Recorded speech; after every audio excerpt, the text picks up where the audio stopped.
Welcome to Off the Couch Podcast, where we support everything movement, fitness, and performance related. From work, exercise, hobbies, and everything in between. If it inspires you to get off the couch and get moving, we're all about it. So let's dive in. And welcome back to another episode of Off the Couch Podcast. I'm your host, Gobs. Gabriel's my name, but Gobs. And today we have a very special guest. Her name is Maggie Waters. She's a member here at MOB. And she's a very interesting person. I'm excited about this podcast. I actually don't know a whole lot about her, so we're going to find out a lot. What I do know is that she's in med school, and she's a CrossFitter, and I think that's awesome. Maggie, how's it going? I'm good. Thanks for having me. Yeah, thanks for coming. CrossFitter and med school, that just reminds me of Julie Fouché, Dr. Julie Fouché, and that's super intriguing to me. She's one of my favorite CrossFitters of all time. Yeah. She got second at the games, super fit. She has this really cool story about how she tore her Achilles and kept competing. And then she was able to become an elite CrossFitter all while in med school. And even, I think her first year, she was competing through her first year in med school. And that's just not a common thing. But it's super cool. And, I thought that was really interesting that's something that you share as well. But before we dive too far into that, just to get to know you a little bit, because I don't know you that well. Where were you born? Ohio. Ohio. Yes. Cool. When did you move to Colorado? I moved for med school, so the summer before my first year, but I haven't lived in Ohio since I graduated high school. Kind of went to undergrad in Mississippi, then just living my best life in San Diego. That's where I met George, my fiance. Then we went to Seattle, and then we came to Colorado. Living your best life in San Diego. Yeah. I love that. San Diego's cool. A really cool place. So you met George, and George comes to our gym also. These guys are both pretty dang good at what we do, CrossFit, and we'll talk about this level of fitness. So what came first? Did you start exercising or CrossFitting before you decided med school is something you wanted to do, or was that something I guess let's start at the med school thing. Mm-hmm. Right, you're in medical school. Yeah. To be a doctor, a legit doctor, an MD. Was that something you always wanted to do? Growing up, were you from a young age, you're oh, I want to be a doctor? Or what did you want to do when you were young, I guess? When I was young, I wanted to ride in the Olympics because I had horses. And that was my biggest thing from third grade through college. Oh, wow. So at a young age, you were riding horses. Yeah. What I know there's different kinds of riding horses. I'm not sure what kind there is. I'm actually deathly afraid of horses. It's one of my biggest fears is a horse, and everyone thinks that that's ridiculous. I think it's a perfectly valid fear, and we're going to justify this fear in a second, and maybe you guys will share.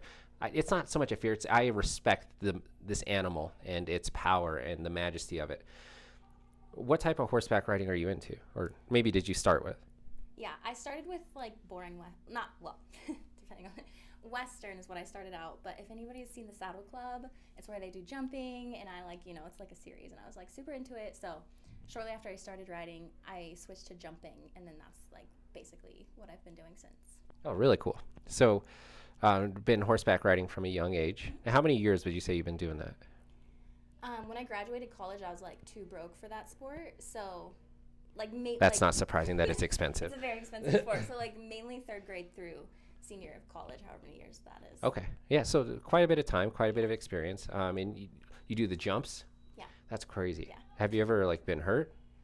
Honestly, have you ever fallen off? I've definitely fallen off, but I've never gotten a concussion or a broken bone, or I've got maybe the wind knocked out of me at most and a couple bruises. Okay. Yeah. See, have you ever been kicked by a horse? I don't think so. Kicked at. With no contact. Okay, so yeah, kicked at. Yeah. That's good enough for me. Have you ever been bit by a horse? I don't think so. I've been stepped on. Oh my God. My finger. Oh my God. And then I had a couple stitches in my finger from a different thing, but no major. Wow. Well, I think that's amazing. That's one of the main reasons I'm deathly afraid of horses is, man, this animal is so powerful. It could kill you on accident. And that's what I tell people. It literally could. It wouldn't be paying attention. It steps on you the wrong way, dead. Kicks you in the head the wrong way, dead. And I personally know 3 people that have broken their backs getting bucked off of horses. My uncle-in-law has been kicked in the face because he used to break horses. And I also found out that horses bite, which I didn't know. They can bite, I guess. And they can also sense your fear and your sketchiness. It's a very intelligent animal. And I'm very sketched out around the horse, and they know it. And so, like, I don't want to go anywhere near horses. We're not in an age, I feel like, where we really need them anymore. So, you know, why do I need to be okay with riding or petting or doing anything with a horse? I'm not sure. That animal could not even think twice and accidentally kill me. I'm good. I'm not going to get near it. So I've never rode a horse, and I don't have a desire to ever do so. I rode a horse carriage one time or whatever, where you're in the back, and it's pulling it. And like I went to the front, and the guy's like, "You can pet it," and I was petting it, and the horse is kind of sketched out. And he's like, "Are you afraid of horses?" I was like, "Yeah." He's like, "You can tell the horse is sketched out." I was like, "All right, like I'm done, dude. Like I'm done petting this horse." So that's one of my biggest fears, horses. But you are not afraid of horses. You ride the heck out of horses, which is awesome, and you jump them. I didn't know that, so that's really cool. I watched them on like TV in the Olympics. I think it's like called equestrian. I'm not really sure. But yeah, those people are crazy. And like my hat goes off because every time, like, I'm deathly afraid of something. Like, these guys are out there doing my biggest fear, like, you know, jumping horses. And I think that's like one of the more dangerous versions of riding the horse, probably, is jumping them, or maybe jockey, where you race them. Have you ever raced a horse? No, one of my horses in high school was an off the track thoroughbred. Oh, but damn. I wasn't his jockey. Damn, that's crazy. Yeah, so super cool. I didn't know you rode horses, so that's cool. See, we're getting to know Maggie. So when you were young, you wanted to grow up to be a professional horse rider or jumper, or maybe go to the Olympics or something like that. I didn't know that they were in the Olympics either until a few years ago, and I saw them. I was like, oh, damn, they ride horses in the Olympics. There's some crazy sports in the Olympics. If you ever like pay attention to all the ones that they do, not just the ones that they broadcast, there's some crazy stuff going on there. So anyways, maybe that's not happening or whatever. You're starting to look onto other things. Was med school something like when you started going to college, I suppose? What did you start going to college for? Was it initially like, hey, I'm going to med school, or did you have a different degree or career path? So then I was undecided for a year and a half. So I had no Sweet. major. Same. I was on the equestrian team, obviously. And basically, I was on the equestrian team, and then I started working as a waitress. And I was working like almost full-time hours as a waitress, so I was getting terrible grades. I had like literally zero time in the day to study. And I just remember like one time halfway through sophomore year sitting in my dorm room being like, this is dumb. Like, why am I working as a waitress and getting bad grades? I'm like ready to choose a major and like have something to like look forward to like once I graduate college, because by then I was like, okay, I'm not going to be an Olympic rider. So I like sat down. I always knew it was going to be math or science, because those were just my favorite subjects. And then I just like really just looked at the list of options, and chemistry with a pre-med track, like it listed the classes you would take to get the degree, and it had like histology, physiology, anatomy, and I was like, cool, those are the classes I want to do, so this is my major. And I like, I don't know, did something on my laptop to like submit it or make it official. You're like, I'm gonna do this. It seems like something that would be easy for me. But like the next step then, obviously that was like, I don't know where this is gonna take me. Chemistry's fun, but the following. I kind of disagree. I took a ton of chemistry in school. I disagree, but you like it. You're doing the right stuff. You're in the right field. But the following summer, I shadowed for the first time an orthopedic surgeon, and I like shadowed him in clinic for like 6 weeks, and then I got to see like hip replacements and knee replacements, a few of those. And once I like observed the surgeries, I was like, all right, like full speed ahead. This is happening. Heck yeah. So you just decided like, I want to go to med school. I want to be a doctor. Yeah. Do you know what type of medicine you want to get into? Well, obviously like ortho's an interest just because I think it's like very formative. That was the first doctor I shadowed. And then I loved my labor and delivery week. I want to do surgery. Like that's like the main thing I want to do, but I would love to be a trauma surgeon, but the residency is like, I don't do well with trauma. I would love like blood. I'm like, yeah, I'm good. I would pick that right now, but the UCH like trauma attending I talked to literally did 7 years of residency, 3 years of fellowship, so like 10 years of training after med school, and that's just too long for me. Wow. Yeah, I mean, it's a big deal to be a trauma surgeon. Yeah. Like, that seems like a lot, but it also seems appropriate that if I'm just thinking about it, like what you would have to deal with on a daily basis. So yeah, that's crazy. So like, are you still undecided, or you want to maybe go orthopedic? Or those are my interests, but I'm at a time in med school where I don't have to know for sure quite yet. Oh, cool. Yeah. Well, maybe try all of them and like see what you like. Yeah, that's what I'm. So That's my advice to people always when they're trying stuff is like, well, try like all of it. If you're looking for a new gym, try multiple gyms and see what you like. And, Yeah. I don't know if med school works that way, No, but that's like, exactly what we do. all right, yeah. So go try it. See if you like it. So I like right now we're in clinical rotations. So I do like peds clinic, pediatrics. I'm in psych, gen surge. I'm in ortho clinic, gyn onc clinic. That's what I had today. All the different specialties: internal medicine, family medicine. There's probably more that I'm forgetting at the moment. Gotcha. So you're like more interested in maybe like the surgery side or like something orthopedic or something like that. Is there a type of medicine that you've like shadowed or practiced or whatever that you're like, yeah, I'm definitely not interested in that, like family medicine or something like that? Or? Honestly, there's something I like about all of them, but the one I probably least like is psych, just because as a psychiatrist, I wouldn't want to offend anybody, but like it's just a lot of medication management and it's not satisfying because you're not doing their therapy. Like that's what the therapist is doing. Like you see them, you're like, how are your meds doing? You like switch their meds, blah, blah. And it's like, well, I want to be the therapist in that situation and I want to be the social worker and I want to do more than like just the medicate. So that would be the hardest for me to do. Yeah, that makes sense. You want to be more involved. Yeah. And I think like, it's probably speaking for itself, but to get into a field to be a doctor or something, it's like you clearly want to help people at a certain degree. And I understand that where it's like if you're more managing medication or treatment plan, it's not so much on the help side, or at least maybe as much as you would want to be on the help side as far as like, hey, let's figure out how we can get to the root of this and like, like let's work together. I would want to do both. Like if I could be the therapist and psychiatrist, like I still probably wouldn't pick it because I want to do surgery more, but it would be more satisfying. Got you. Okay, so like pretty open to everything, but maybe psychiatry is not the main way you would want to go. So I guess on average, or if you had to take a guess, like how much longer or like how far are you into med school? I have 2 more years of med school and then I'll go to residency. So like if I do ortho, that's like 5 years of residency plus probably 1 year fellowship. And then OB would be 4 years of residency. I don't know about fellowship. I probably wouldn't do the other things to do fellowship. Okay, cool. So like 2 years left in med school, and then like depending on what you pick, like 4 to 6-ish years, depending on what you decide to go into. Awesome. And like I'm not really familiar with the way med school works. I was actually for a minute there pre-med, so I was supposed to go to med school. That can be maybe a story for another time. I got my degrees in biochemistry, and I was like, all right. That's why I said like chemistry is not my favorite. It actually gave me a hard time. But depending on which field that you go into, another 4 to 6 years, when you're in like, so after med school and you're doing this 4 to 6 years of internship or whatever, are you getting paid during that time period, or is that still like unpaid time? Well, med school's unpaid. I do luckily have a tuition scholarship, so I'm on a full ride.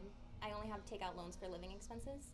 That's clutch. It's very That is clutch. Very grateful for it. I didn't go to med school, and like I still have quite a lot of student loans, and med school is like probably a million times more expensive than what I went to school for. So that's good. Without that, I'd be over $300,000 in debt graduating. I just threw up in my mouth a little bit. Wow. Holy cow.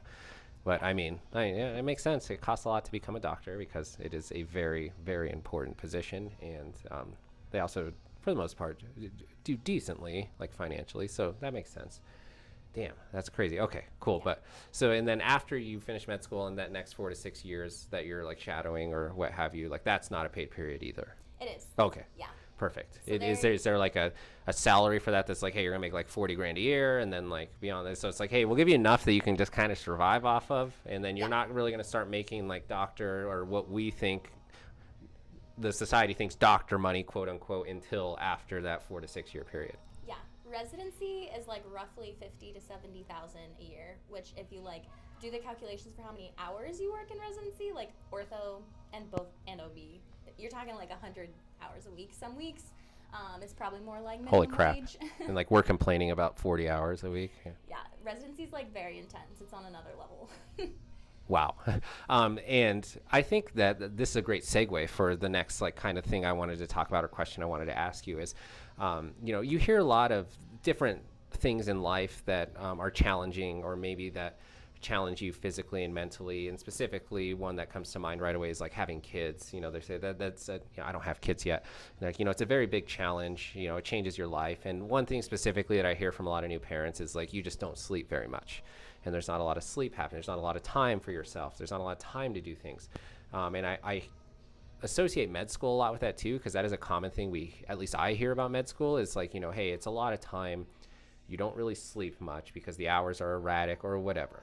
And it's hard to find time to do other stuff, specifically like exercise or I guess sleep. But you've managed so far through your med school journey to continue an exercise routine. And so now that you've been in med school, do you find that you're getting less sleep, or it is exactly how they say? It's like, yes, the hours are erratic, it's a lot of time, and yes, I'm getting less sleep. Is that how it is?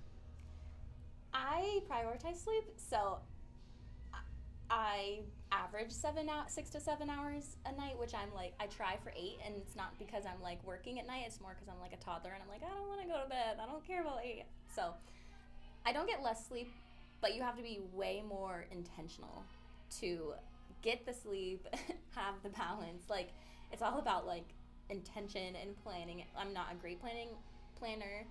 Some aspects of my life I plan ahead, and that's one is like, okay, let me figure out when I'm going to study, when I'm going to work out. So I don't get less sleep, but I have to be like super, super, super intentional about it. And then if I get behind, like I had a stint in like February. It was like a 4-week time span in like January or February where I got behind studying for my surgery shelf. I did not come to the gym. I was very stressed out. I like only did studying, where that was like a short period, and that's like not the norm. As long as I'm like intentional and I don't let it get to that point, I feel fairly balanced so far. But residency, like all that is out the door for residency. Like that's a whole different, I don't think that's a whole different animal. Yeah. Okay, so when you get there, maybe the exercise routine will change a little bit. Yeah.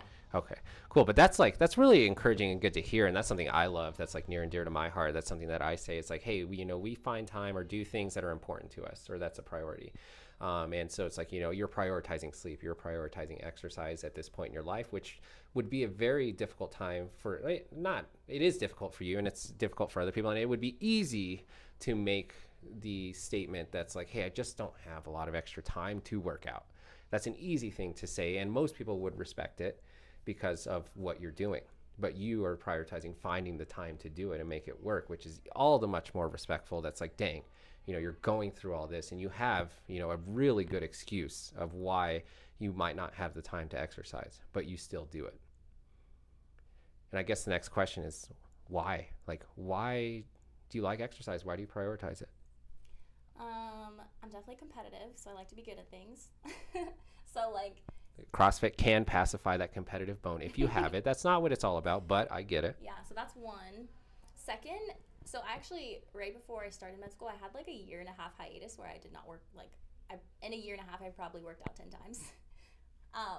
So within the first couple weeks of med school, Wilderness Medicine Interest Group had this 14er hike that they did, and it was the back way to Torrey's Peak or something. And I call it like the death hike. Like, I truly thought any 14er is like a death hike. I was not going home that night. Like, this is it. This is how it ends on this stupid hike. Between the steepness, okay, that was half of it. That's why I thought I was going to die. But then also it was just so bad because during my 1.5-year hiatus, just moved to Colorado, high altitude. Mega high altitude. Literally, like, I was so embarrassed that, like, one of the attendings that was there did these, like, ultra marathons. He was freaking jogging up this. I was, like, way in the back. He's like, come on, Maggie, you'll be all right. You're like, shut up. I'm dying. Breathe. Like, it was so terrible. So that's kind of what I think of. Like, obviously, I don't have, like, med school is my number one priority, so I can't be like, I want to be a games athlete. Like, that's just not in the cards for me. Like, I want to be a doctor. I want to get into residency. So, like, my more, like, why now for exercise is, like, I don't want to go on a hike and be breathing so hard I think I'm going to pass out, and I'm the last one, and I can't, like, walk on a hike. Yeah. No, for sure. And it's funny how, like, a lot of our stories are somewhat similar. That's my story with finding CrossFit is, I ended up getting my butt kicked in a workout, and I felt really out of shape and, like, not very confident in my athleticism or how fit I actually was. And I was like, man, I needed to get my act together because this should not be this hard. Yeah. And so it sounds like a similar story where you're like, man, I need to get my stuff together. This should not be this hard. Exactly. So you decided to start working out. Had you already done CrossFit before that? Or, Yeah. Okay. So when did you start, or maybe how did you find CrossFit, or like when did you start doing it? My very first CrossFit workout ever was in Mississippi during college. I always did these like things at our athletic training place where the football players work. I don't know, it was like super cheap, like $45 a semester or something. But I think one summer I was looking for something different to do. I like to like switch it up in the summer. And so I did like maybe like a 3-day intro free thing at a CrossFit gym in like Jackson. And same thing, like these girls that like didn't even look as fit as me did so much better than me. And anyway, I like really wanted to do it, but I was like too much of a broke college student to do it at a time. So it was like in the back of my mind. And then I was in the Bay Area for grad school after San Diego. This is it, yeah. And I was doing like a half CrossFit gym. It was like a HIIT workout gym, like basically CrossFit, but it wasn't a CrossFit gym. And at the time, I was like really into following the games athletes. I was reading like Ben Bergeron's like book, and I like just got super Ben into Bergeron, it. Coach Ben. So like when I moved back to San Diego, I like started at my first CrossFit gym there. So it was like I kind of just did the HIIT stuff and like learned about CrossFit just from like, you know, those Netflix documentaries are so like, oh, they get me amped up. They will suck you in, and there's one coming out on June 30th, I think, or at the end of June. We're gonna have a watch party for, but yeah, they will suck you in. I've actually had friends and family that watch the documentaries. They don't even do CrossFit. Like, these are really good. They're I'm like, so good. Yeah, so they're very well produced. So I think it's Buttery Bros. I forget the like Gravis something that puts those together. Good job, guys. You guys are doing great.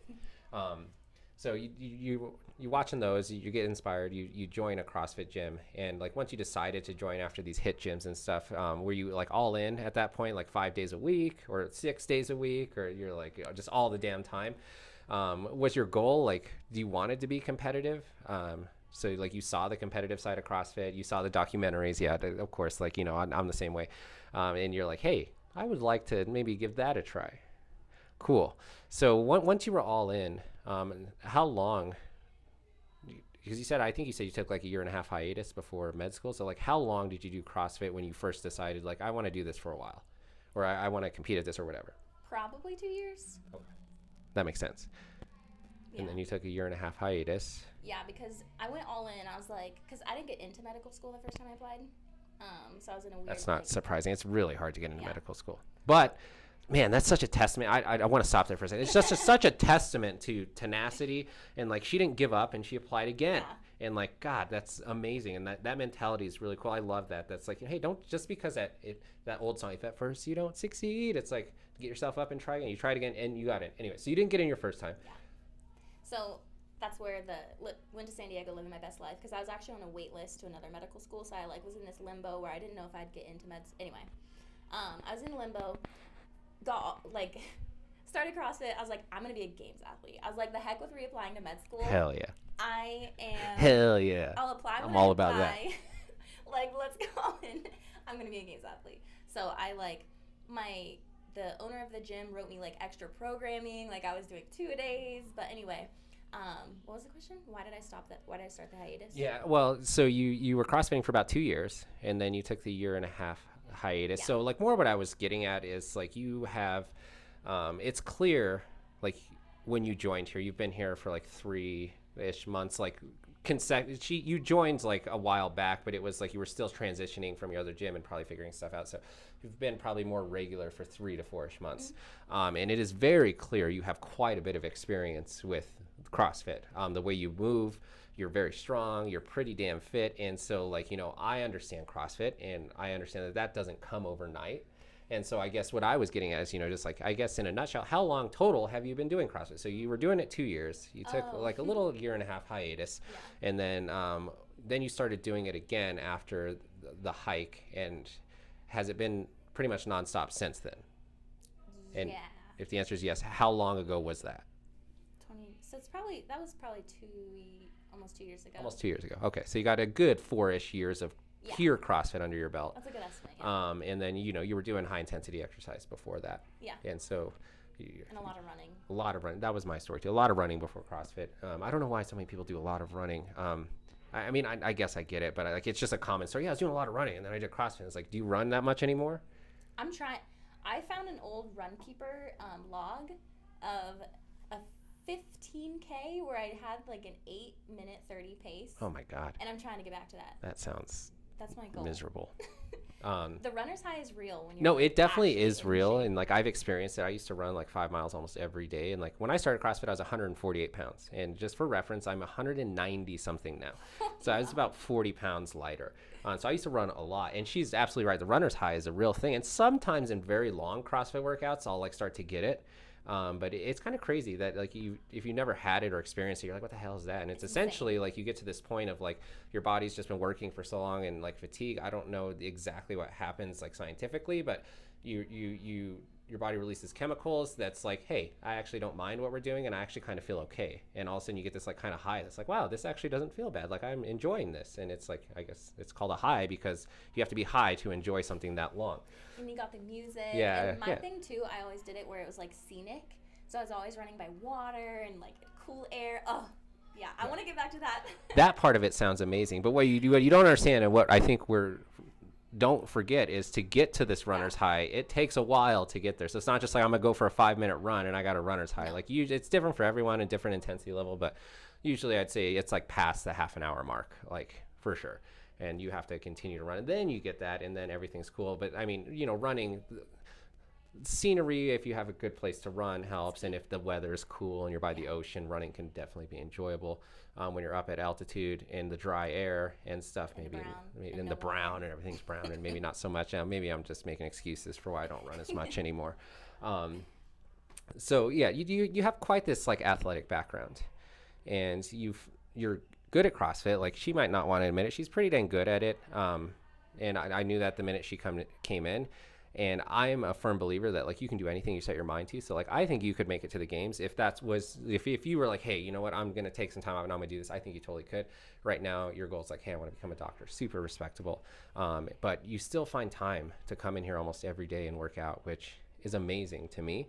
And like it's just such a respectful thing. Like my hat goes off to you for doing that because I have friends and family members. I'm not trying to call anyone out, but I'm calling you guys out that aren't probably going through the same amount of stress or half as busy, that find these excuses to not prioritize exercise or their health or whatever. And it's like you're still making it a priority, and it's just so cool, so respectful that you're doing that and that you're making time for it, and that you come in here. And like I hope it continues. As you said, like once you get out of this and you start residency, maybe it will fall off a little. I already have a plan for that though. Perfect. What's your plan? So I want to do like the home gym thing, like slowly accumulate over the next 2 hours things for a home gym, because I think like that's how I'll fit it in. Is like when I come home, do something for 30 minutes, and yeah, like a class probably isn't reasonable because like my hours will be insane. But yeah, the home gym is like we're gonna build it up. Nice. I'm Yeah. gonna do So that. you're like setting yourself up for success. And like that's totally doable. Another person that I hear stories about, I'm not exactly sure how they train, was Rich Froning.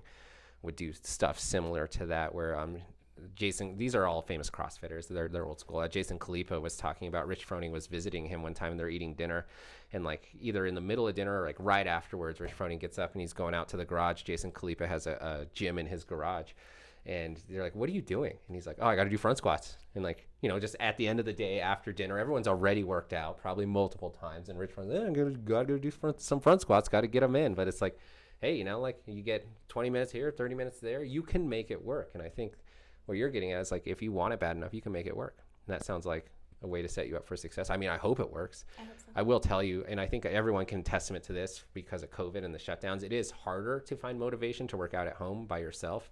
That's probably one of the reasons you come into CrossFit, into a CrossFit box, is, the workouts are good. The gym environment helps with that motivation, and also the other people around you help with that motivation, whether it's, you can find every aspect of it where you just like being around people. I just like being motivated, being in a group environment. I like being motivated by my peers if they're cheering for me, or I like being motivated by one of my peers. Maybe they're similar fitness level and I can try to quote unquote race them in a safe way or keep up with them. Or maybe my coach is yelling at me to pick it up. Or maybe there's a time element where if I don't finish a certain amount of wall balls in a short period of time, I'll have to do more. And so I have to hold on to the wall ball. That was a workout we did like last week. And Maggie crushed it, by the way. But she was like, yeah, I didn't want to do any more wall balls, so I just kept doing them. So like I get the desire and the allure of wanting to come to a facility. But, if my only option was to work out at home, I would. Yeah. And if that's really the only option you have, then, long story short, it's like just make it work. Yeah. Because you prioritize your health. And I do too, as much as you can when you're not getting a lot of sleep. And so as far as CrossFit goes, CrossFit has a health side too. And they actually just got into, I'd say the past 5-ish years into the medical side or the medical field. They have a branch of the medical field called Wild Health. And so CrossFit has these methodologies that it's always had since it was, quote unquote named or invented. It wasn't invented to put a name on it and then like put some like generalities with it. But it's always, this is why I love CrossFit, is the root of it is about being a better, healthier version of yourself. And not just physically, but, mentally and nutritionally.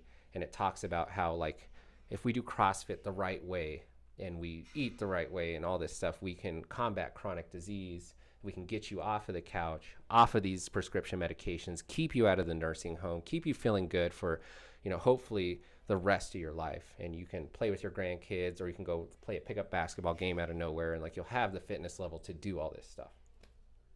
Is there a side of that you like or that you agree with?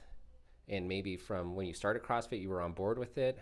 Or like, has it always been more of the competition side for you? When I started, definitely more competition. But now that I'm in med school, 100%. Oh my gosh. Well, also, I haven't listened to Julie Foucher's podcast in a long time, but when I know she was talking about that.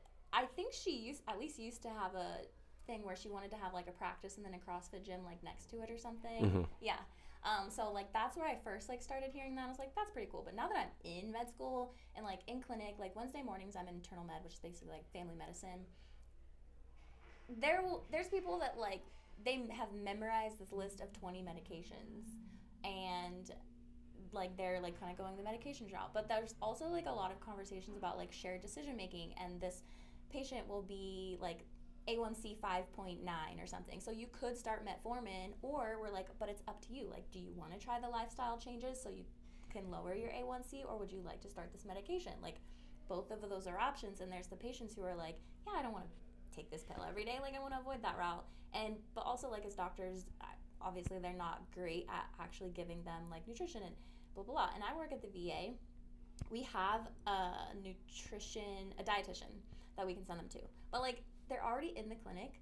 It's literally like this card where like, if you want to call the dietitian and learn how to eat, but like nobody's going to call that. Right? Yeah, So totally. It's like a very, very, very interesting topic to me as far as like doctors being able to like, pull out things, like tell them like what is a healthy diet to you, and like let's actually like help, like give you the tools to like walk out of here and try to lower your A1C, because right now we're like, okay, try those lifestyle changes we talked about for 3 minutes. And like if they're determined to make it happen, obviously they'll use the internet, but like also yeah, it's a fun topic. Well, yeah, it is. And like we could talk a really long time about this. I'm very, very passionate about that side of it and the health side of CrossFit and the medical field in general, Western medicine compared to the holistic look at medicine. But man, I think we can all agree that, you go to the doctor, and unless they're like a specialist or maybe a certain type of doctor, it is usually very general with kind of what's happening. That's like, okay, well, eat better and get some exercise. And like, that's maybe about the length that goes. And it's, for a lot of people, it's like, well, what does that mean exactly? Like, what does that entail? And the cool thing about CrossFit and people that are becoming physicians with CrossFit that believe in the methodology is like, we're trying to bridge that gap of like, hey, let's meet these people where they're at and help them to not just take a medication to feel better, but like, let's help them to maybe actually get better. And I love that about CrossFit, that at the roots of it, that's what it is. Like, yes, it has the competitive side and the elite performance side, but it also just has the health side, that at the end of the day, it's like, hey, we're just trying to get people healthy and like to educate people how to be healthy. Mm-hmm. And when you get someone that knows that and you turn them into a physician, I think that is the ultimate recipe for success. And so people like you are like my favorite people on the planet, because it's like, not only are you getting into the medical field to help people, but it's like you also, in my opinion, have a better understanding of how to truly help the person.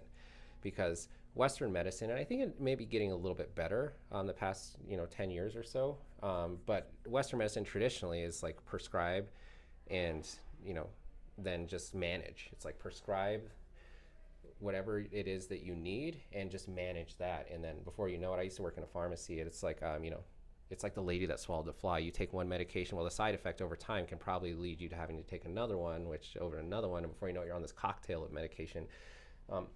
And on specifically the CrossFit side, but there, I'm sure there are other physicians out there that don't do CrossFit or know the CrossFit methodology that also do this. It's like, hey, instead of that, which maybe it is necessary right now for you to be on a medication, maybe that is just what needs to happen, and that's okay. But let's talk about ways that maybe one day we can get you to not take this and to get off of this and to combat this chronic disease, and to be like, hey, there's a better way to do this, and you can live your life in a healthy way. It's just going to take a little bit of work. Yeah. But what does that work entail? I think the craziest thing is that the way like the system's set up is like it takes like 10 doctors to manage that, or 10 like so for example, there was a patient last week, she wanted to start a medication to help for weight loss, like orlistat or something, and the doctor didn't do it. He's like, well, first let's target your sleep apnea, but it's going to take 6 to 9 months to go through the process of the sleep study and then getting you the mask, because that's a contributor to gaining weight. Let's target your depression and anxiety because that's a trigger. Let's target blah blah blah, and like let's have you talk to a therapist. And it's like and it's like, even as one person, there's so many other so it's just like very multifactorial. But I think even like there's also patients where he'll like say, oh, like eat better, but they have a dietitian in that clinic, and that one only works with diabetes patients. It's like, well, have a person walk in so there's no barrier to them like learn, like, so it's just like very multifactorial. Yeah, definitely. And like the access to information that could be helpful seems like they make you jump through these unnecessary hoops. I experienced that personally. You go to the doctor, and before you know it, the doctor's like, well, you need to go see someone else for the reason why you're here. And like, well, the reason I'm here is I thought you could help me. Like, no, we can't. You got to go see someone else. And then it's like, maybe that person can help you. They're like, oh, no, you need another referral. And before you know it, it's like all these steps. And, I don't have the answer because I don't think I'm a smart enough person to know the answer to that. But I think that there could be a better way to that, or at least some better direction. And I think that's kind of what some people are trying to do, specifically people that know that, or like Wild Health, which is, it is actually healthcare that CrossFit like derived. And you can look it up online, Wild Health, and you can actually start getting treatment through them. You're assigned to a doctor. It's mostly digital, but if you need to go in, they'll send you into someone, and they work with you more on like, they're going to give you a nutritionist and someone that's going to work with you. It's like, let's try to get you healthy, the natural, the right way to get you off of medication. And to me, that's like the best way to do it on the planet, is like, let's explore that. So if anyone's interested in Wild Health, go check it out. I think it's really cool stuff. I don't know if they accept insurance. They didn't when they first came out, but it's a monthly fee. And in my opinion, it would be the best investment one of the best investments you can make towards your health, is to get actual people who are like, hey, this is a good way for you to try to get healthier, or maybe feel better, or get off this medication. And we're going to kind of help you with the steps along the way, not just tell you like, hey, eat better and get some exercise. And you're like, what does that mean? So like, if I eat McDonald's 3 times a day, does that just mean eat it twice a day? And like, so, just giving a little bit more direction. Yeah. Something cool about CrossFit, and I didn't ask you this, do you have any CrossFit certifications? Do you have a CrossFit level 1 or anything like that? So I know, and I don't know if they still are, but I know for a while CrossFit was offering free certifications, level 1s, to physicians. And so if that's something you're ever interested in, I think that would be really cool, is to look into the CrossFit level 1, and then you can be, become a certified CrossFit coach and all that stuff. There's also really cool information in the level 1 as well. But that's something cool, is like, I think it's a testament to CrossFit at its roots. It's like, hey, we're just trying to get people healthier. And like, at the end of the day, they're looking at like, they're not a perfect company or whatever entity, but they're looking at ways that's like, how can we affect the population in a positive way the most possible? It's like, okay, we'll establish these CrossFit gyms with these coaches and people that can try to help you along your fitness journey. And then it's like, and we need to figure out where this starts. And I think a great start is like physicians, like people that are helping people. And if we can get these people on board, or at least a good group of them, I think we can start to have a really positive effect on our surrounding community. And I just think it's at the grassroots of it, man, it's like CrossFit. It's like, this is why I love it. This is why I own a CrossFit gym. This is why I do CrossFit. It's like, at the roots of it, it's about being a better, healthier version of yourself. And I love that so much. Yes, there is a competitive side. There's an athletic side. Like if you want to compete, you can take this as far as you want into like, it's like a professional sport now, and you can make quite a bit of money being a high level CrossFitter. But that's not what it's about. And a lot of people see that on TV, and, they get turned off because like, I can't. I saw these guys flipping tractor tires over here. Like, I'm not going to do that. And it's like, well, that's not what we do in a CrossFit gym. It's literally just your average person coming in here, getting a workout in 4 to 5 times a week and just trying to be a better version of themselves. And that is 95% of all of CrossFitters on the planet. Your competitive athletes and games athletes represent a very small demographic of CrossFitters. But I'm so passionate about the health side, and like that you are pursuing health, which is the name of Julie Foucher's podcast, by the way, Pursuing Health. It's a really good one. You guys should check that out. It talks more in detail about some of the things we talked about today, the health side of CrossFit, and wild health, and it's really cool stuff. Do you have any plans moving forward to compete again in CrossFit? Or I know you just did a local comp like last weekend. Yeah, I mean, better make it to quarterfinals next time. Yeah, quarterfinals. Yeah, you told me a story about quarterfinals, how like you were right on the cusp of making it. Do you want to briefly touch on that? Yeah, I was 2% away, but because of my 1.5 year hiatus, I didn't really know how like the open worked anymore.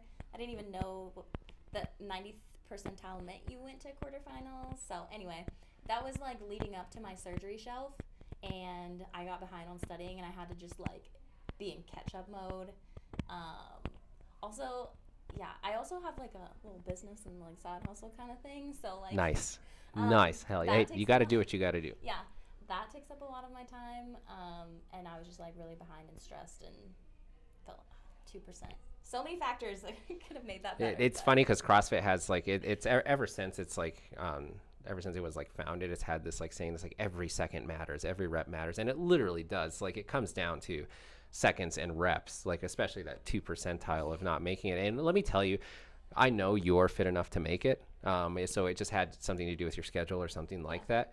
I mean, those that don't know, what we're talking about is every year CrossFit does this worldwide online competition called the Open. And you sign up for it, you compete in it, you submit your scores. If you do good enough, you can go to the next stage, which is quarterfinals, which is where, she was trying to get to, and she's very close. She could totally do it. And then if you do well in quarterfinals, which is another online competition, you go to semifinals. And semifinals is now an in-person competition.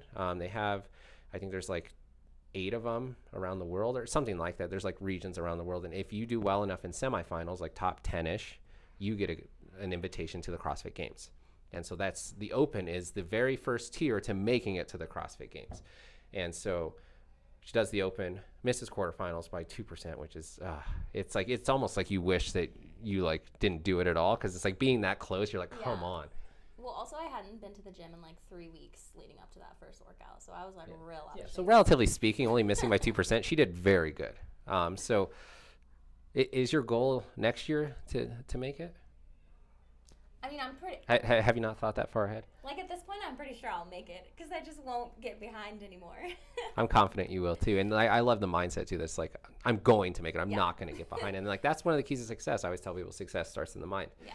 So that's cool. Well, I'm confident you're going to make it, and we'll make sure to check back with you to see if you did and see how med school's going and everything. I don't want to keep this too much longer because I always say these aren't Joe Rogan podcasts. We ain't trying to talk here for 3 hours. We could easily talk for 3 hours because I could talk about the medicine, the medical field, and how like I love that, and her too, and CrossFit and blah blah blah. One last thing I did want to touch on because it sparked my interest when you said it, and I didn't stop you at the time. Was you said through college you were a server? Mm-hmm. How long did you do that? Maybe a year and a half. Where were you serving at? Froghead Grill in Mississippi. Oh, cool. So this is near and dear to my heart because all through college, and even before, some of my first jobs were in the food industry, service industry, and being a server, bartender. I did that for like 10 years. So I'm always curious when people say that they used to do that. I actually think everyone should do that for a short period of time if you ever go out to eat and stuff, so you can see what it's like on the other side being the server, and you can have a little bit more sympathy and empathy for these people when things maybe aren't going the way you think they should be going, and you'll understand probably what's happening. which, you know, I have that level of understanding when we're out to eat and maybe things are taking longer or something. I'm like, hey, this is probably out of your server's hands. Like, so don't be mad at them. They're usually good people doing their best. Did you like serving? I liked that I came home with a big wad of cash. Bro, same. Like, that's what I miss that till this day. Like, every time you would serve or bartend, you knew, like, I'm coming home with money today. Yeah. Like, and so that was always cool because, you know, it's hard if you're the, like, bi-weekly paycheck person or something like that. That's like, you know, I only get paid twice a month or once at the beginning of the month. And it's like, you know, if you're like me or probably majority of people, it's like, you're rich for 5 days and then broke for the next 25 because you're just, you know, you spend that money. But being a server bartender, yeah, I got that cash in my pocket. I got to come home with it. Well, that's really cool that you did that. I always have a high level of respect for like servers, bartenders, because I did it for such a long time, and there are aspects of it that I miss. It is a very difficult job, by the way. Like, it's not easy. Like, I don't know. Did you think it was challenging, or maybe parts of it that were? Well, I was more like annoyed if it was slow. Like, I needed it to be fast paced and like running like a chicken, like with my head cut off, because I like that environment. That's literally what it is. You're gonna excel as a doctor. So yeah, that's why I want to be a trauma surgeon. But I'm looking, a trauma surgeon. I mean, and that kind of perfectly explains it. Running around like a chicken with your head cut off. You got 5 tables. You need like a water over here. You need a refill over there. Food's ready over here. Somebody requested ranch. You're like, you got to go greet these people. You got to get orders. Like, you got to put it in the computer. Somebody's waiting to check out. And like, yeah, that's exactly how it is. You're getting me amped. I'm not amped for that part. I was good at it because I did it for so long, but that part of it I didn't love because like it just was so like erratic. You're just like, and if you don't have things like kind of organized in your mind, like it is easy to let something go, and then before you know it, like a table's pissed because you just forgot one part of that puzzle, and you're just like, fudge, and you're like, all right, and these people are upset. Well, I'm confident you're going to achieve all the things that you say you are. Be a surgeon or work in orthopedics, and I'm super stoked for that. You're gonna have a successful business. Yeah, that's another big goal. You want to open one? No, I have one. Oh, do you want to talk about, like, what is it? Well, related to like getting into medical school, not getting in the first time, I have like an Instagram following, and then I created like a whole course on helping pre-meds apply to medical school. Really cool. Yeah. That's really cool. Holy crap, she's paying it forward. We had someone else on our podcast, CJ. The last guy we talked to was also paying. We have a really good person. We have really good people on this podcast. So you do that, and you're still doing that? Mm-hmm. Cool. What's your Instagram? Or where can we find this? It's Life by Maggie. I don't know why I had a brain fart on that. Life by Maggie. But yeah, so you have at Live by Maggie. 6-figure business to the goal list. Hell yeah. And I'm confident you can do it. If you work hard enough, you could totally do that. So that's something else she's doing. She's jack of all trades, doing more things than most people do in a long period of time, in a short period of time. Well, that's super inspiring. And if you guys want to know more about Maggie, check out that Instagram, Live at Maggie, or it's Live by Maggie. Live by Maggie, at Live by Maggie. Or if you want to see how good she is, come stop in here, CrossFit MOB. You can see her crushing the workout. Or you can check out this podcast. If you guys like what you're hearing, like and subscribe. We appreciate that. And if you're ever in the Thornton area, which is a suburb of Denver, come check us out, CrossFit MOB. We'd love to have you. Free trial. We love CrossFit. And if you just want to get healthy and feel better, give it a try. I always say everyone should try it. And if you need suggestion for a CrossFit gym near you, hit us up. I'll suggest you one. And they should offer a free trial or else. Right. Maggie, thank you so much for coming on today. I really appreciate it. I look forward to what the future holds for you. I'm excited for you. I think it's really cool what you're doing, and I appreciate what you're doing because it is somewhat of a selfless thing that you're doing. So thanks for coming in today. Thanks for having me. Yeah, anytime. Well, that's another episode of Off the Couch Podcast. Until next time, get off the couch and go do something productive, y'all. Thank you for joining us for this episode of Off the Couch Podcast.